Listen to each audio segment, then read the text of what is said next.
Bienvenue sur Équilibre Sport et Nature. Aujourd'hui, je me retrouve dans le Pays de Ré, au niveau des marais salants.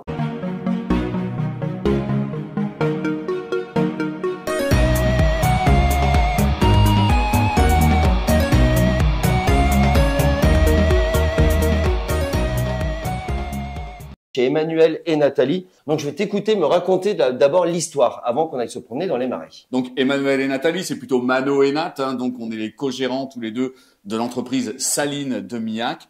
Et on a commencé l'aventure Salines de Millac il y a 23 ans dans un lieu riche en histoire, mais que tout le monde a oublié. Et nous, notre objectif, c'est de repartir à la conquête de cette notoriété oubliée, qui est celle du sel du Marais breton. Un terroir gigantesque sur la commune de Bourgneuf et des Moutiers-en-Ray où Bourgneuf a été la capitale du sel. Ici, on est à la Salorge. Cette Salorge-là, on a choisi ce lieu parce qu'il est historique. En fait, dès l'âge de bronze, avant que les marais salants existent, regarde, en face de nous, on a la route bleue, c'est l'ancienne plage. Et là, à l'âge de bronze, l'homme et la femme, étaient installés ici et allaient à la plage avec des seaux chercher de l'eau de mer. Et ils avaient réalisé des fours à objets. Ce sont des cavités en argile suspendues. Ils mettaient le feu en dessous, ils mettaient l'eau de mer dedans. Ils faisaient déjà, Johan, du sel à cet endroit-là. Et donc cette baie de Bretagne était avant arrivée jusqu'ici. Elle s'est retirée, elle a laissé des alluvions dans lesquelles l'homme et la femme ont créé les marais salants et ce fameux terroir qu'on appelle le Marais breton dans le Pays de Ré. Et donc maintenant, on va pouvoir aller découvrir tes marais salants. Absolument. Qui est arrivé par la fameuse route de Millac, qui n'est pas la route 66, mais qui a un charme fou. Les Salines de Millac ont arrêté de faire du sel en 1947. Donc en fait, l'idée c'est qu'on a commencé il y a 23 ans le dévasage. On a fait tout le dévasage, donc on a fait venir l'artillerie lourde, les pelleteuses et tout pour faire dévasage et terrassement. Et puis l'idée force, c'était de mettre en avant sur un même lieu les deux architectures des deux grands terroirs de la Loire-Atlantique, des terroirs à sel. Alors justement, tu dis qu'il y a deux différences entre Guérande et ici. C'est ce qu'on appelle paludier et saunier ou pas? Non, ça n'a rien à voir. Alors après, chacun ses trucs, chacun a ses définitions du paludier et du saunier. Moi, j'aime bien la définition de l'Ancien Régime où on disait que le paludier produisait donc son sel et le commercialisait lui-même, et que le saunier, lui, par exemple, il était aussi producteur de sel, mais il en achetait à d'autres pour le revendre. Donc on faisait le saunier en fait. Et c'est ça la définition de l'Ancien Régime. Ça n'a pas de rapport entre le sud et le nord de la Loire. Moi, j'aime bien cette définition parce que je trouve que c'est un peu sectaire de dire paludier au nord et saunier au sud. Et là, justement, on a quoi en plein milieu là-bas? Là-bas, c'est pas en plein milieu, c'est tout au bout. C'est-à-dire, c'est l'élément final. C'est-à-dire qu'on a voulu signer notre travail et sortir aussi de la quadrature et du côté rectangulaire du système labyrinthique du marais salant. On a voulu refaire aussi un marais salant, mais à notre façon, en dessinant notre logo qui est un marais salant à lui tout seul, où on fait du sel ici au milieu, dans ce triangle à base arrondie.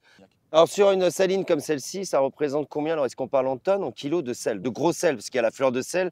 Si l'année est belle, on va produire beaucoup de sel. Si l'année est moins belle, on va produire peu de sel. Et puis là, des années comme celle-ci, où moi en 23 ans, j'ai jamais vu ça, un printemps vraiment sous la pluie, et puis là, un été qui a du mal à se mettre en place. Ça risque d'être compliqué. Là, tu vois, c'est intéressant parce que c'est un bassin de décantation en fait. C'est le premier bassin du labyrinthe qui est avant le labyrinthe, donc on appelle les salines.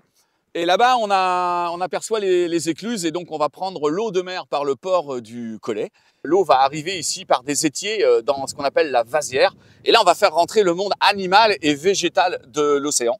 Et tout ce petit monde-là va vivre, mourir, et puis pareil, comme dans une cuve à vin là-bas du côté du Palais ou de Valette, on va avoir ce monde animal et végétal qui va vivre, mourir, et puis donc fermentation, dégradation du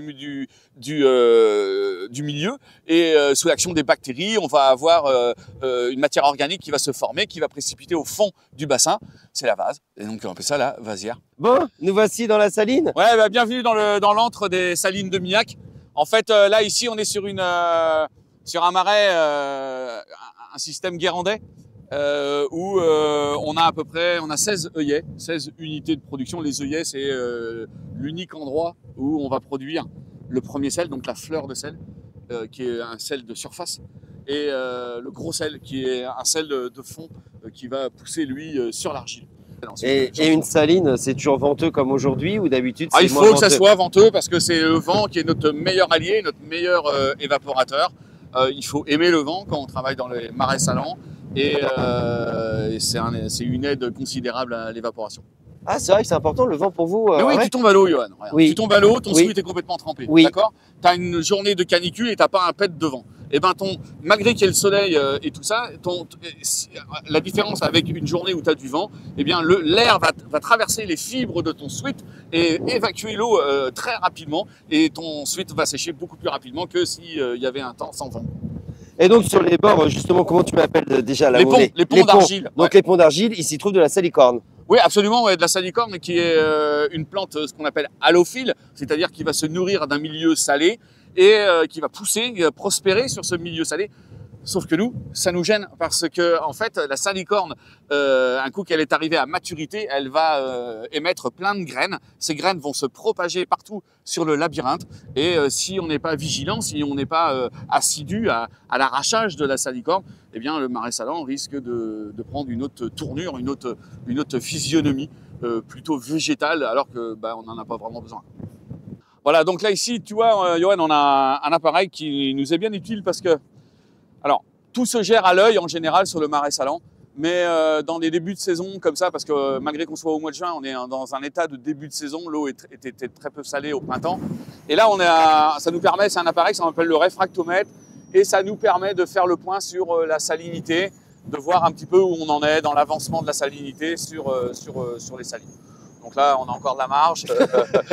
Il va falloir que l'été s'installe parce que sinon, on va peut-être pas avoir beaucoup de grains de sel cet été. Là, le degré de sel, il est quoi alors? Ah là, on est faible. On a encore beaucoup de. Il faut vraiment que le beau temps s'installe. Mais ça peut aller vite, mais vu l'annonce de la météo là, c'est pas. Il manque plus que la neige quoi, en fait. Bon, faire du sel, c'est bien, Ouais. mais il faut le vendre et il faut l'exporter. Ouais, c'est ça. Donc alors là, justement, on se trouve au niveau d'un port. Et quel port? Johan, c'est énorme. En fait, ici, on est sur le port du Collet. On est là, au bout du port du Collet, à l'entrée du port du Collet, exactement à la pointe au sable. D'ailleurs, je t'invite à regarder la qualité de ce sable. Je vais en prendre. On n'est pas à Bora Bora, certes, mais par contre, regarde cette finesse de grain, c'est absolument magnifique. Bon, pour l'histoire, ici, on est dans le plus grand port international pour l'exportation du sel. L'aventure, elle a duré plus de 3 siècles. Tous les bateaux se donnent rendez-vous ici, les Anglais, les Hollandais et tout. Bouin, à l'époque, à côté, est une île. Et là, Bourgneuf accueille, et la capitale du sel, accueille tous ces bateaux. On va avoir les Hollandais, les Anglais qui vont se disputer un peu ce commerce-là. Ça va durer vraiment au moins 3 siècles. Et puis la baie va s'ensabler, s'envaser. Les bateaux vont plus pouvoir venir. Et comme je te disais tout à l'heure, eh bien, c'est d'autres sites voisins comme Guérande, Noirmoutier, l'île de Ré, qui vont prendre le relais de ce fabuleux commerce. Bah, merci Mano pour toute cette belle découverte du sel, parce que j'en ai appris beaucoup aujourd'hui. Hein, et puis je te remercie et vraiment ça m'a fait très plaisir. Écoute Johan, moi je te remercie aussi parce que je t'ai trouvé vraiment à l'aise dans ton reportage et ça m'a fait énormément plaisir et c'est avec plein de simplicité, de bonheur aussi et comme beaucoup de convivialité que là moi j'ai vraiment apprécié cet échange et ça fait très plaisir, c'est cool.